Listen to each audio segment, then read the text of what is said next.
Cak Imin diperiksa selama 5 jam, Firly Bahuri pastikan KPK bekerja sesuai fakta hukum. Ketua Umum Partai Kebangkitan Bangsa sekaligus mantan Menteri Tenaga Kerja dan Transmigrasi Muhaimin Iskandar diperiksa Komisi Pemberantasan Korupsi selama 5 jam. Pria yang akrab disapa Cak Imin itu diperiksa KPK pada Kamis 7 September 2023. Cak Imin diperiksa atas kasus dugaan korupsi Sistem Proteksi Tenaga Kerja Indonesia oleh Kementerian Tenaga Kerja dan Transmigrasi pada tahun 2012 silam. Cak Imin mengatakan bahwa ia sudah memberikan penjelasan kepada KPK soal kasus tersebut. Dia pun berharap dengan penjelasan yang diberikannya KPK terang benderang mengusut tuntas. Cak Imin pun menegaskan bahwa dia sangat mendukung kinerja KPK, apalagi dengan visi KPK untuk memberangus kasus korupsi di Indonesia. Muhaimin menjelaskan kasus ini terkait dugaan rasuah pengadaan Sistem Proteksi Tenaga Kerja Indonesia tahun 2012.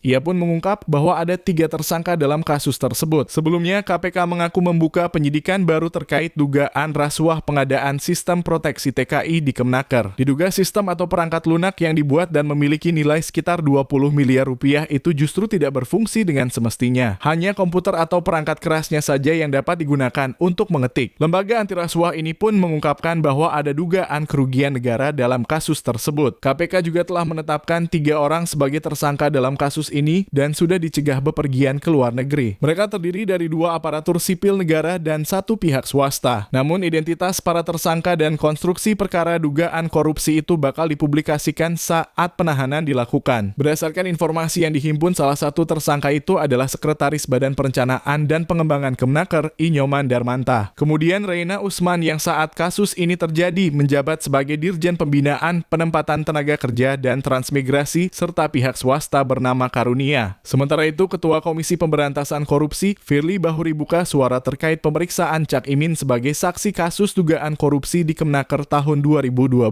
Firly memastikan KPK bekerja sesuai dengan fakta hukum serta hasil pemeriksaan para saksi dengan memegang prinsip asas hukum pidana dan menjunjung tinggi asas-asas pelaksanaan tugas pokok KPK. Oleh karenanya, Firly menekankan bahwa lembaga yang dipimpinnya tidak bekerja dengan kemungkinan-kemungkinan. Yang dikerjakan KPK adalah proses hukum, kata Firly, kendati masuk ke dalam rumpun eksekutif, tetapi dalam pelaksanaan tugas dan wewenangnya. KPK tidak terpengaruh kepada kekuasaan manapun. Wakil Ketua Komisi I3 DPR F Gerindra Habibur Rahman pun menanggapi pemanggilan Cak Imin oleh KPK. Habibur Rahman mengatakan pihaknya tidak ingin berprasangka buruk. Dia mendorong pemeriksaan Cak Imin sebagai saksi dilakukan transparan. Dia mengatakan pemeriksaan Cak Imin sebagai saksi itu harus didasarkan bukti yang ada. Hal itu menurutnya agar tidak ada asumsi atau opini yang muncul di masyarakat. Habibur Rahman berharap KPK mengedepankan transparansi, publik tidak akan menuduh macam-macam.